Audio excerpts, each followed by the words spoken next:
Table 12, the blonde sniffed, sizing me up like a stray dog, back by the kitchen, near the staff. Right. Like my dress screamed busser, not family. They thought I was some nobody because I didn't wear diamonds the size of gobstoppers. What they didn't know? My husband's signature was on half the deeds in this town, including the country clubs. A pathetic power play, sure, but there's a quiet strength to being underestimated, isn't there? A slow burn. They laughed at my simple dress, settling me among my own kind. Little did they know, kindness is my kind, and it's about to bankrupt theirs. Watch. But before I tell you exactly how this all unfolded, hit that subscribe button and ring the notification bell because you won't want to miss how this story ends. Trust me, the revenge was sweeter than the wedding cake.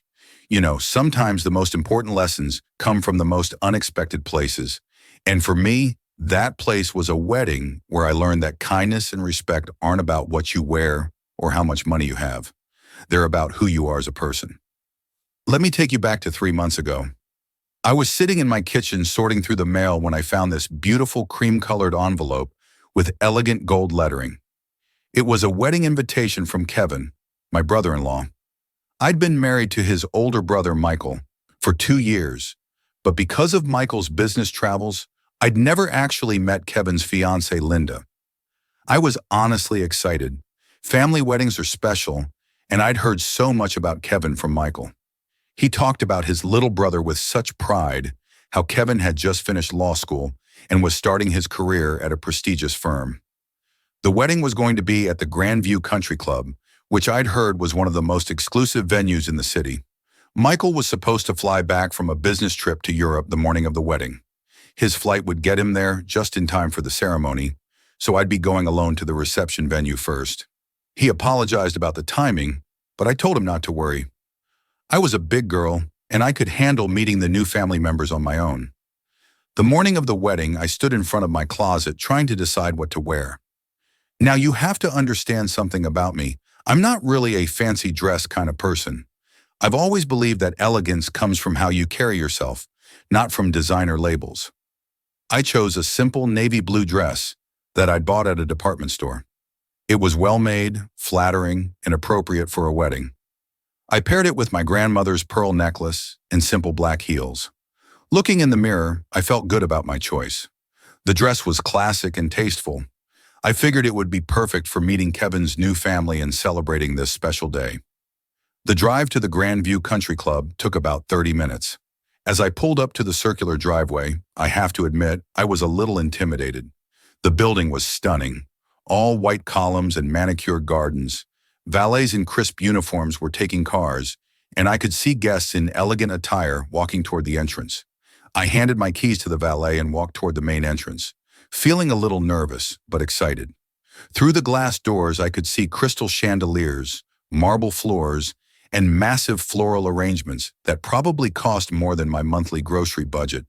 The first person I encountered was a woman in her 50s with perfectly styled blonde hair and a pink dress that screamed expensive.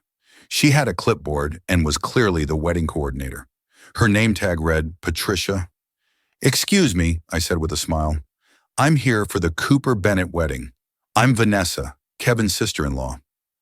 Patricia looked me up and down slowly, and I watched her expression change from professional politeness to something that looked almost like confusion. Her eyes lingered on my dress, then moved to my simple jewelry, then back to my face. "Sister-in-law," she repeated like she was trying to solve a puzzle. "Are you sure you're in the right place? This is a very exclusive event." I felt my cheeks flush, but I kept my smile. "Yes, I'm sure Kevin Cooper is my brother-in-law. My husband Michael is his brother." Patricia flipped through her papers with obvious reluctance. "I don't see a Michael Cooper on the family list," she muttered. "It might be under Michael Bennett," I suggested. "He goes by his middle name for business." After more paper shuffling, she finally found it. "Oh," she said, but her tone suggested she wasn't entirely convinced. "Well, I suppose here's your table number." She handed me a small card with the number 12 on it. "Thank you," I said, though something in her manner made me feel uneasy.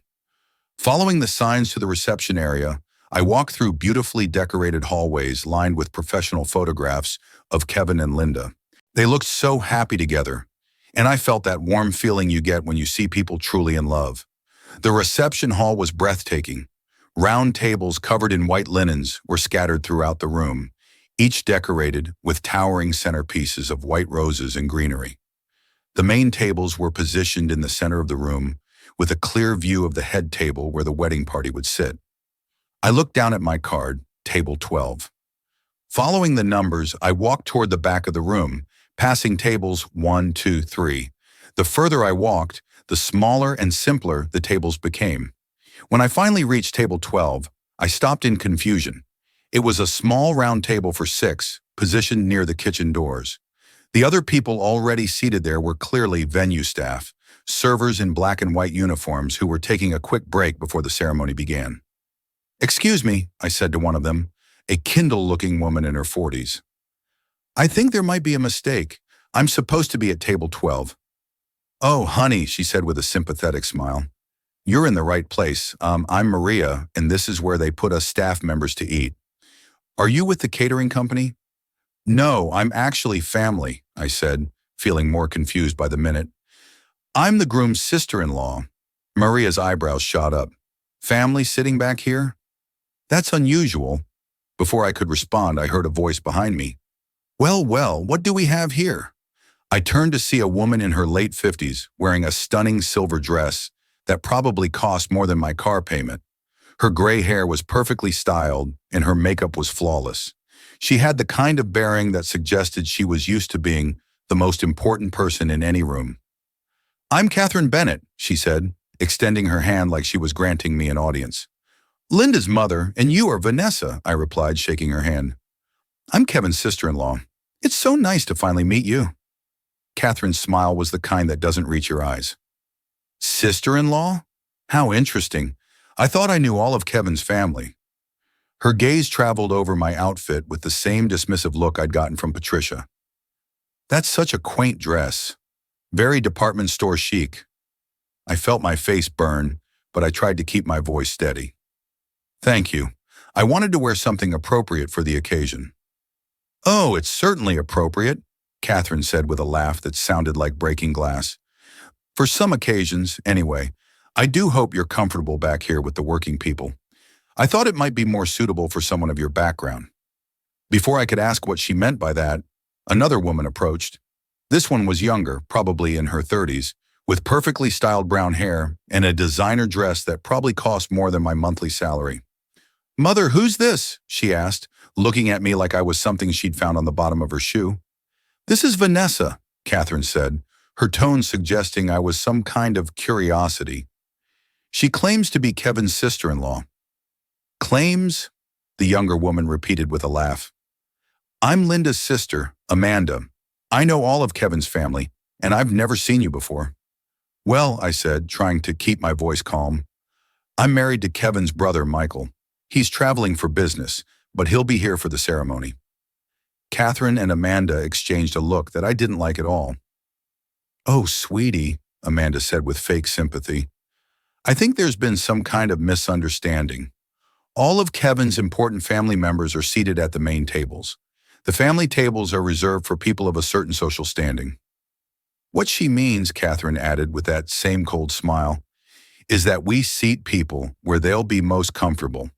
And looking at you, I think you'll find the staff table much more relatable." I felt like I'd been slapped. "I'm sorry, but I don't understand. I'm family. Kevin is my brother-in-law." "Honey," Catherine said, her voice dripping with condescension, "just because someone told you they're related to our family doesn't make it true. How do we even know you were actually invited? This is a very exclusive event. The guest list was carefully curated." "I have my invitation," I said, pulling it from my purse. Amanda barely glanced at it. "Anyone could have gotten one of those. The question is, how did you afford to be here? Do you even know how much it costs to attend an event like this?" I stared at them, speechless. I'd never been treated like this in my life. These women were being deliberately cruel, and I couldn't understand why. "I think," Catherine said with finality, "that you'll be much more comfortable here at the staff table. The view isn't as good, but then again, some people aren't used to the finer things in life. And with that, they walked away, leaving me standing there feeling humiliated and confused. I looked around the room at the other guests, women in designer dresses, men in expensive suits, everyone looking like they'd stepped out of a magazine. I sat down at the staff table trying to process what had just happened. Maria, the server who'd been kind to me earlier, leaned over. "Honey, I've been working weddings for 15 years and I've never seen family treated like that. Those women were being deliberately mean to you." "I don't understand why," I said, my voice barely above a whisper. "Some people," said another server, an older man named Carlos, "think that money makes them better than everyone else. They judge people by their clothes, their cars, their jewelry. They don't see the person inside." As the ceremony began, I found myself seated behind a pillar, barely able to see Kevin and Linda exchange vows. I watched from the back as families I didn't know sat in the front rows, while my actual family was treated like I didn't belong. But you know what? I held my head high. I wasn't going to let these people see me cry. I wasn't going to give them the satisfaction of knowing they'd hurt me. Instead, I pulled out my phone and sent a text to Michael. "We need to talk when you get here. I'm at the staff table." His response came back immediately. "What? Why are you okay?" "I'll explain when you arrive," I texted back. "But prepare yourself. Your new sister-in-law's family has some very strong opinions about people like me." The ceremony ended, and guests began moving toward the cocktail hour. I remained at my table watching as Catherine and Amanda worked the room like they owned it, air-kissing other guests and making sure everyone knew how important they were. My phone buzzed. "Michael, just landed. Be there in 20 minutes. Stay strong." Those 20 minutes felt like hours. I watched as servers bustled around me, setting up for dinner service. They continued to be kind, including me in their conversations and making sure I felt welcome at their table. It was ironic. The people who were being paid to be there were treating me with more respect than the family I'd married into. Then I saw him. Michael walked into the reception hall, and I swear the entire room seemed to pause. He was wearing a perfectly tailored charcoal gray suit that fit him like it was made for him, which it was. His presence commanded attention in a way that had nothing to do with arrogance and everything to do with quiet confidence. He looked around the room, clearly searching for me. When his eyes found mine at the staff table, I saw his jaw tighten. He knew immediately that something was wrong. As he walked toward me, I noticed other guests beginning to whisper and point. Michael had that effect on people. He looked like someone important, someone you should know. "Vanessa," he said when he reached me, his voice carefully controlled. "Why are you sitting here?" Before I could answer, I heard Catherine's voice behind us. "Well, hello there." She had appeared out of nowhere, her earlier coldness replaced by a completely different demeanor. "I don't believe we've met. I'm Catherine Bennett, the mother of the bride." Michael turned to look at her, and I saw something in his eyes that made me glad I wasn't on the receiving end of his attention. "I'm Michael," he said simply. "Michael, how wonderful to meet you. Are you a friend of law school? You look like you might be in business. What line of work are you in?" "I'm in several lines of work," Michael replied, his tone pleasant but cool. "But more importantly, I'm wondering why my wife is sitting at the staff table." Catherine's face went through a series of expressions: confusion, realization, and then something that looked like panic. "You're your wife?" "Yes," Michael said, placing his hand on my shoulder. "Vanessa is my wife, and she's Kevin's sister-in-law, which makes her family. So I'm very curious about why she's been seated with the venue staff." I watched as Catherine's perfectly applied makeup couldn't hide the fact that all the color had drained from her face. Oh my, there must have been some kind of mistake. "What kind of mistake?" Michael asked, his voice dangerously quiet. By now, other guests were starting to notice the conversation. I could see Amanda pushing through the crowd, probably wondering why her mother looked like she'd seen a ghost. "Michael?" Kevin's voice cut through the tension. "You made it." He rushed over and embraced his brother warmly. "I was worried your flight would be delayed. Wouldn't miss it for the world," Michael said, returning the hug. "Congratulations, little brother. Linda looks beautiful. Thanks, man. Hey, where's Vanessa? I've been looking forward to Linda's family meeting her." "She's right here," Michael said, gesturing to where I sat at the staff table. Kevin looked confused. The staff table? Why would she be? He looked around at the servers, then back at his brother. "There has to be some mistake." That's what I'm trying to figure out, Michael said. Apparently, your new mother-in-law felt that Vanessa would be more comfortable sitting with the working people. I watched Kevin's face change as he processed what his brother had just said. What? Catherine, what is he talking about? Catherine looked like she wanted to disappear. There was just a small misunderstanding about the seating arrangements. A misunderstanding. I finally spoke up, my voice stronger than I felt. You told me I wasn't really family. You said I was seated here because of my background and that I'd be more comfortable with people who were relatable to me. Amanda chose that moment to arrive, pushing through the crowd. Mother, what's going on? Why does everyone look so? She stopped mid-sentence when she saw Michael. Oh, hello. Amanda, Catherine said weakly, this is Michael, Vanessa's husband. I watched Amanda's face go through the same progression of emotions as her mother's had. Husband? But I thought... You thought what? Michael asked, his voice carrying an edge that made me glad I wasn't Amanda. We didn't realize. You both looked so Amanda was struggling to find words that wouldn't make things worse. We look so what? I asked, standing up from my chair. So poor, so common, so unworthy of sitting with the important people. That's not what we meant, Catherine said quickly. You just what? Kevin demanded. He looked angrier than I'd ever seen him. You just decided to humiliate my brother's wife at my wedding. Kevin, please. Linda had appeared beside him, looking beautiful in her wedding dress and completely confused. What's happening? What's happening? Kevin said, his voice tight with anger. Is that your family decided my sister-in-law wasn't good enough to sit with the rest of the family? The crowd around us was growing larger. Other guests were pretending to mingle while clearly listening to every word. I could see phones being discreetly raised. People were recording this. Michael pulled out his phone and made a call. Bill, it's Michael. I need you to look into something for me. He paused, listening. The Grand View Country Club. Yes, that's the one. And Bennett Catering Services. I'll call you back. He hung up and looked at Catherine and Amanda, who were both looking increasingly pale. That was my attorney, he said conversationally. I was just checking on a few business matters. Business matters? Amanda asked nervously. Well, you see, I like to know who I'm doing business with, and it turns out I do quite a bit of business in the city. Catherine's voice was barely above a whisper. What kind of business? Michael smiled, but it wasn't a warm smile. Oh, various things. Real estate, hospitality, food service. For instance, I own this country club. The silence that followed was deafening. I could hear the clink of glasses and quiet conversations from other parts of the room, but our little group had gone completely silent. You own the Grand View? Catherine stammered. I do, along with several other properties in the city. I also own Bennett Catering Services. Interesting that you share the same last name. And I believe your husband works for Morrison and Associates.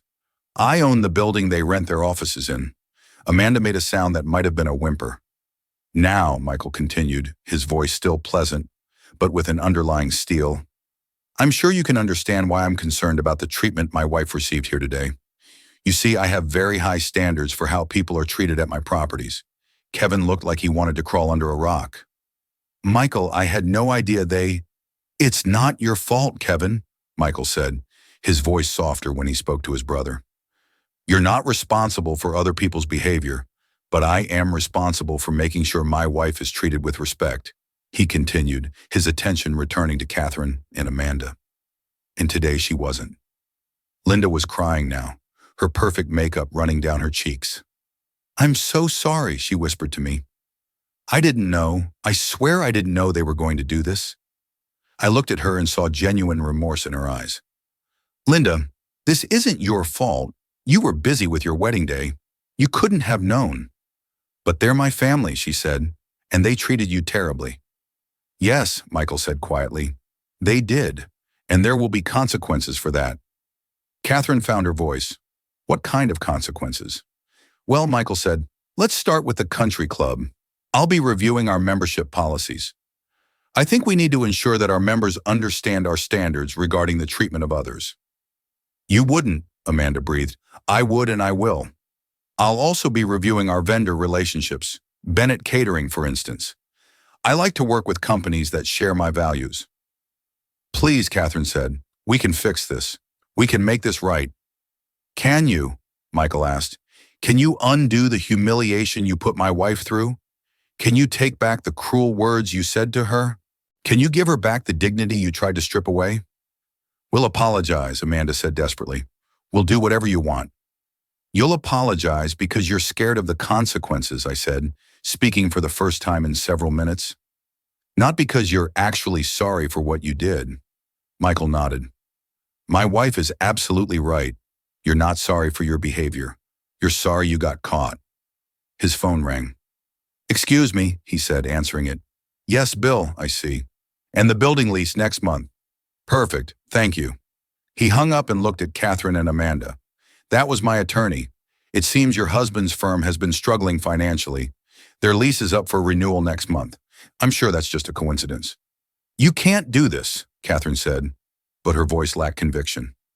I can do whatever I want, Michael replied. It's my business. Just like it was your choice to treat my wife like she was beneath you. Kevin stepped forward. Michael, please. I know they messed up, but Kevin, Michael said gently, I love you. You're my brother, and I would do anything for you. But I will not stand by and watch anyone treat my wife the way they treated her today. What do you want from us? Catherine asked. I want you to understand something. Michael said, my wife is one of the kindest, most genuine people I've ever met. She came here today excited to meet her new family. She chose a simple dress because she's not someone who needs designer labels to feel good about herself. She has more class and dignity in her little finger than both of you have in your entire bodies. He paused, looking around the room at all the guests who were pretending not to listen. You judged her based on her clothes, her jewelry, her car. You decided she wasn't good enough for your family based on superficial things that don't matter. But you know what? She's too good for your family. Michael, I said softly, touching his arm. It's okay. Let's just go. He looked at me and his expression softened. Are you sure? I'm sure. Kevin, congratulations on your wedding, Linda. I hope you'll be very happy together. Kevin hugged me tightly. Vanessa, I'm so sorry this happened. This isn't how I wanted you to meet Linda's family. I know, I said, hugging him back. It's not your fault. Linda stepped forward hesitantly. Vanessa, I'm so embarrassed. I'm so sorry my family treated you this way. Linda, I said, you seem like a lovely person. Don't let this define your marriage to Kevin. He's a good man. As we walked toward the exit, I could hear the whispers following us, but I didn't care.